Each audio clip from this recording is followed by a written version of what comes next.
Jurassic park എന്ന ചിത്രം കണ്ടിട്ടില്ലാത്തവരെ വളരെ ചുരുക്കമായിരിക്കും. 3-4 പാർട്ടായിട്ട് അത് അവതരിപ്പിക്കുന്ന കഥ എത്രയോ കാലം മുമ്പ് നാശം വന്ന ഡിനോസറുകളുടെ ജനിതക ഘടകം കണ്ടെത്തി അവയിൽ നിന്ന് ഡിനോസറുകളെ പുനർജീവിപ്പിക്കുക എന്നുള്ള ശാസ്ത്രീയ പ്രക്രിയ. അതൊരു ശാസ്ത്രീയ ഫിക്ഷനായിട്ട് അവതരിപ്പിക്കുകയാണ്. എന്നാൽ അത് യാഥാർത്ഥ്യമാകുന്നു എന്നുള്ളതിൻ്റെ തെളിവുകൾ ഈ അടുത്ത കാലത്ത് വരുന്നുണ്ട്.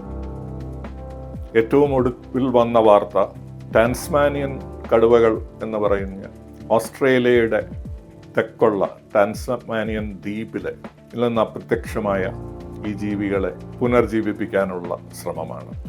ഈ ജീവികളുടെ സാമ്പിളുകൾ ഇന്നും പല മ്യൂസിയങ്ങളിലും ലഭ്യമാണ്.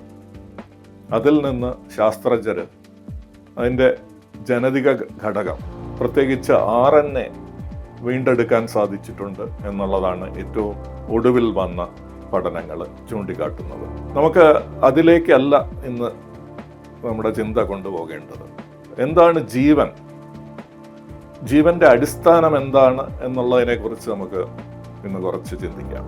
ടാൻസ്മാനിയൻ കടുവകളിൽ നിന്ന് വീണ്ടെടുത്ത ജനിതക ഘടകങ്ങൾ, അതിൽ നിന്ന് ഒരു ജീവിയെ പുനർജീവിപ്പിക്കാൻ സാധ്യമാവുമെങ്കിൽ ജനിതക ഘടകങ്ങളായിരിക്കണമല്ലോ ജീവന്റെ അടിസ്ഥാനം എന്ന് വാദിക്കുന്ന ഒരു വിഭാഗം ജനങ്ങളിന്നുണ്ട്. എന്നാൽ അതിൽ നിന്ന് വ്യത്യസ്തമായിട്ട് ജീവനെ വേറെ രീതിയിൽ വിശദീകരിക്കണം എന്ന് പറയുന്ന ഒരു അഭിപ്രായവും ഉണ്ട്. ഇങ്ങനെയുള്ള അഭിപ്രായങ്ങൾ ഏറ്റവും ആദ്യകാലത്ത് കൊണ്ടുവന്നത് എർവിൻ ഷ്രോഡിംഗർ എന്ന ഭൗതിക ശാസ്ത്രജ്ഞനാണ്. അദ്ദേഹം ക്വാണ്ടം മെക്കാനിക്സിലൊക്കെ വലിയ സംഭാവനകൾ നൽകിയ ആദ്യകാല ശാസ്ത്രജ്ഞരിൽ ഒരാളാണ്. ഷ്രോഡിംഗർ 1944 വാട്ട് ഈസ് ലൈഫ് എന്നുള്ള ഒരു ഗ്രന്ഥം രചിച്ചിട്ടുണ്ട്. അതിൽ അദ്ദേഹം പറയുന്നത് ജീവൻ എന്നാൽ ഊർജത്തിന്റെ ഒരു പ്രക്രിയയാണ് എന്നാണ്. ഭൗതികശാസ്ത്രപരമായിട്ട് പറയുകയാണെങ്കിൽ സെക്കൻഡ് ലോ ഓഫ് തെർമോഡൈനാമിക്സിനെ ചെറുക്കുന്ന ഒരു പ്രക്രിയ. തെർമോഡൈനാമിക്സിന്റെ 2ാം നിയമം പറയുന്നത് ഏതൊരു സിസ്റ്റത്തിലും ഡിസോർഡർ കൂടിക്കൊണ്ടിരിക്കും എന്നുള്ളതാണ്. എന്ന് വെച്ചാൽ അതിൻ്റെ ആന്തരിക ഘടന അസ്ഥിരപ്പെട്ടുകൊണ്ടേയിരിക്കുന്നു. ഷ്രോഡിംഗർ പറയുന്നത് ഈ അസ്ഥിരപ്പെടൽ, അതിനെ എൻട്രോപ്പി എന്ന് പറയും. ആ എൻട്രോപ്പിയെ നിരന്തരമായിട്ട് ചെറുത്തു നിൽക്കുന്ന ഒരു പ്രതിഭാസമാണ് ജീവൻ. എന്ന് മാത്രമല്ല, ഇക്വിലിബ്രിയം അല്ലെങ്കിൽ സന്തുലനാവസ്ഥയെ ചെറുത്തുകൊണ്ട് നിൽക്കുന്ന ഒരു പ്രക്രിയയാണ് ജീവൻ. ജീവൻ നിരന്തരം നാശത്തെ ചെറുത്തുകൊണ്ടിരിക്കുന്നു, അഭിമുഖീകരിച്ചുകൊണ്ട് അതിജീവിച്ചു നിൽക്കുന്നു. ഈ ഒരു ആശയത്തെ പിൻപറ്റിക്കൊണ്ട് പിന്നീട് 1950കളിലും 60കളിലും പീറ്റർ മിച്ചൽ എന്നുള്ള biochemist chemiosmosis theory of life എന്നുള്ള ഒരു പ്രധാനപ്പെട്ട ആശയം മുന്നോട്ട് വയ്ക്കുന്നു.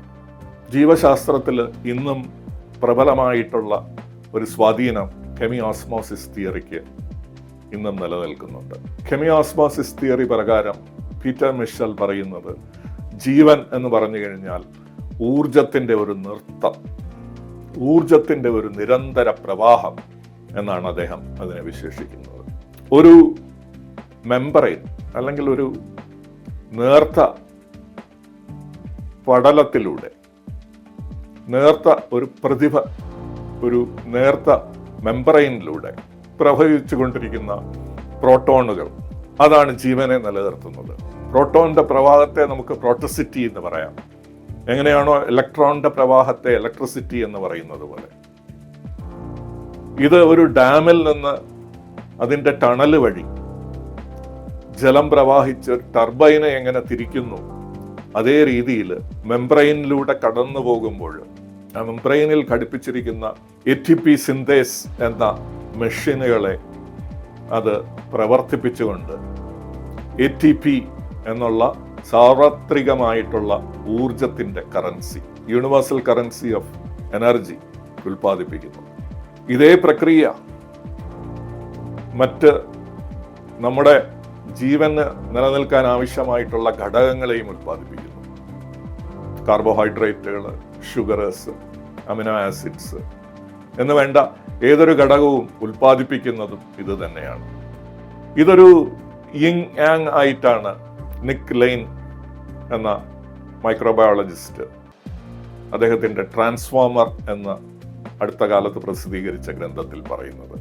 അതായത് ജീവഘടകങ്ങളെ വിഘടിപ്പിച്ചുകൊണ്ട് ഊർജം ഉൽപ്പാദിപ്പിക്കുക, അതേ സമയത്ത് ആ ഊർജം കൊണ്ട് ജീവിത ജൈവ ഘടകങ്ങളെ നിർമ്മിക്കുക, ബയോസിന്തസിസ് നടത്തുക. ഇത് രണ്ടും നടന്നുകൊണ്ടേയിരിക്കുന്നു നിരന്തരം. പ്രൊട്ടിസിറ്റിയുടെ പ്രവാഹം ജനിതക ഘടകങ്ങളെ നിർമ്മിക്കുകയും ഇല്ലാതാക്കുകയും ചെയ്തുകൊണ്ടിരിക്കുന്നു. ഊർജത്തിന്റെ പ്രവാഹം മാത്രം നിലയ്ക്കാതെ അനുസ്യൂതം കടന്നുപോയിക്കൊണ്ടിരിക്കുന്നു. ഇതാണ് ജീവൻ. ഇതിലേറ്റവും പ്രധാനപ്പെട്ട ഘടകം ഈ പറയുന്ന ഊർജ ഉൽപ്പാദിപ്പിക്കലും ബയോസിന്തസിസ്. ഇതിനെ നമ്മൾ മെറ്റബോളിസം എന്ന് പറയും. ജനിതക ഘടകങ്ങൾക്കാണ് ഏറ്റവും കൂടുതൽ പ്രാധാന്യം എന്ന് വാദിക്കുമ്പോഴും ആ ജനിതക ഘടകങ്ങളെ, അതായത് DNA, RNA മുതലായ ഘടകങ്ങളെ ഉൽപ്പാദിപ്പിക്കുന്നതും മെറ്റബോളിസമാണ്. ഈ മെറ്റബോളിസത്തിന്റെ കാതലായിട്ടുള്ള ആ പ്രക്രിയയെ ക്രബ്സ് സൈക്കിൾ അല്ലെങ്കിൽ സിട്രിക് ആസിഡ് സൈക്കിൾ എന്ന് പറയും. വളരെ സങ്കീർണമായിട്ടുള്ള പ്രക്രിയകളിലെ ഏറ്റവും സങ്കീർണമായിട്ടുള്ള ഒരു വസ്തുതയാണ് ക്രബ്സ് സൈക്കിൾ. ഇത്തരം സങ്കീർണതകൾ ഒരു ചെറിയ കോശത്തിനുള്ളിൽ നിൽക്കുന്നത് വളരെ അത്ഭുതകരമായിട്ടാണ്. നമുക്കറിയാവുന്ന ഏറ്റവും ലളിതമായിട്ടുള്ള ബാക്ടീരിയ, അതിൻ്റെ കോശം എടുത്താൽ ഒരു സെക്കൻഡിൽ 1 ബില്യൺ രാസപ്രക്രിയകൾ നടക്കുന്നതായിട്ടാണ് എസ്റ്റിമേറ്റ് ചെയ്യുന്നത്. ഇപ്പോൾ സങ്കീർണമായിട്ടുള്ള കോശങ്ങളിൽ അതിൽ എത്രയോ 10 മടങ്ങ് സങ്കീർണതയോടുകൂടി ഒരു സെക്കൻഡിന്റെ ഒരു ചെറിയ അംശത്തിൽ പോലും അനേക ലക്ഷക്കോടി രാസപ്രക്രിയകൾ നടക്കുന്നു ഒരു കോശത്തിൽ. ഇതിന് തുല്യമായിട്ടുള്ള ഒരു പ്രക്രിയ പ്രകൃതിയിൽ എവിടെയും നമുക്ക് കാണാൻ സാധിക്കില്ല. മെറ്റബോളിസത്തിന് ഇക്വലന്റ് ആയിട്ട് അതിന് തുല്യമായിട്ടുള്ള ഒരു പ്രക്രിയ പ്രകൃതിയിൽ ഒന്നും നിലനിൽക്കുന്നില്ല. അതുകൊണ്ട് തന്നെ മെറ്റബോളിസം ജീവന്റെ ആധാരമാണ് എന്ന് പലപ്പോഴും പറയേണ്ടി വരും.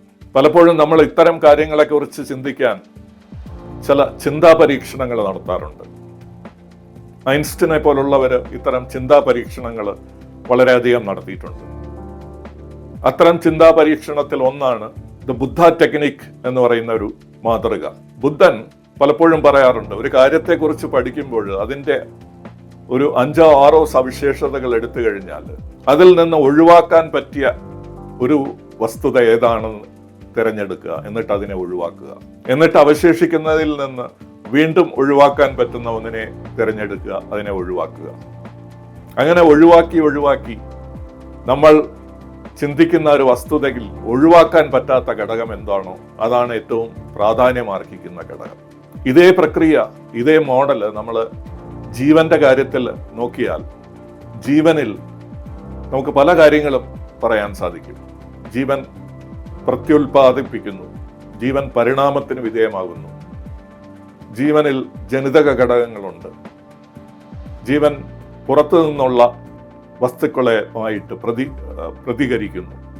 അങ്ങനെ പല കാര്യങ്ങളും, ഒരു 5-6 കാര്യങ്ങളെക്കുറിച്ച് നമ്മൾ ജീവനെ വ്യാഖ്യാനിക്കുക.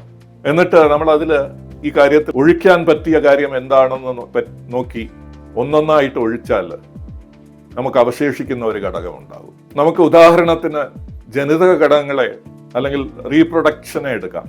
റീപ്രൊഡക്ടിവിറ്റി ഇല്ലാതെ ജീവിക്കുന്ന എത്രയോ ജീവജാലങ്ങളുണ്ട്. തേനീച്ചകളിലും ഉറുമ്പുകളിലും പ്രത്യുൽപാദിപ്പിക്കാതെ ജീവിക്കുന്ന വർക്കർ ബീസും വർക്കർ ആൻസും ഉണ്ട്. അപ്പോൾ പ്രത്യുൽപാദനം ഒരു അവശ്യ ഘടകമല്ല.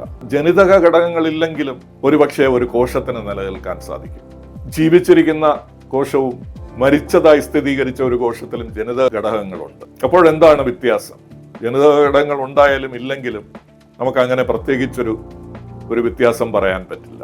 ഇത്തരത്തിൽ ഇതൊരു ചിന്താ പരീക്ഷണമാണ്. ഇത്തരത്തിൽ ഓരോന്നായിട്ട് നമ്മൾ മാറ്റി നിർത്തിയാൽ നമുക്ക് ഒഴിച്ചുകൂടാൻ പറ്റാത്ത ഒരു കാര്യത്തിൽ എത്തിച്ചേരുന്നത് അത് മെറ്റബോളിസമാണ്. ഈ മെറ്റബോളിസത്തെ കുറിച്ച് വളരെ വിശദമായിട്ട് നിക് ലെയ്ൻ അദ്ദേഹത്തിന്റെ ട്രാൻസ്ഫോമർ എന്ന ഗ്രന്ഥത്തിൽ പറയുന്നുണ്ട്. എല്ലാവരും വായിച്ചിരിക്കേണ്ട ഒരു പുസ്തകമാണ്. ശാസ്ത്രജ്ഞര്, യുവശാസ്ത്രജ്ഞരായാലും പരിണത പ്രജ്ഞരായിട്ടുള്ള ശാസ്ത്രജ്ഞരായാലും അവശ്യം വായിച്ചിരിക്കേണ്ട കാര്യമാണ്. കാരണം ഇന്ന് ശാസ്ത്രം അഭിമുഖീകരിക്കുന്ന ചില വെല്ലുവിളികളിൽ പ്രധാനപ്പെട്ടത് ക്യാൻസറിന്റെ പ്രതിവിധി, അൽസീമേഴ്സ് ഡിസീസിനെ എങ്ങനെ പ്രതിരോധിക്കാം തുടങ്ങിയവ ജനിതകപരമായിട്ടാണ് ഇന്ന് നമ്മൾ കൂടുതലും അതിനെ അഭിമുഖീകരിക്കുന്നത്.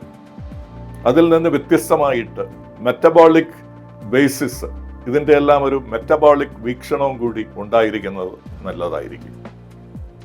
ഇത്തരം രോഗങ്ങൾ അതുപോലെ തന്നെ മറ്റ് പല കാര്യങ്ങളിലും കുറച്ചുകൂടെ വിശാലമായിട്ടുള്ള കാഴ്ചപ്പാടുണ്ടാക്കാൻ മെറ്റബോളിസത്തെക്കുറിച്ച് അറിഞ്ഞിരിക്കുന്നത്, മെറ്റബോളിസത്തിന് പ്രാമുഖ്യം കൊടുക്കുന്നതും നല്ല ഒരു രീതിയാണ്. ഇത്തരം കാര്യങ്ങളെക്കുറിച്ച് ഇനിയും നമുക്ക് ചിന്തിക്കാം.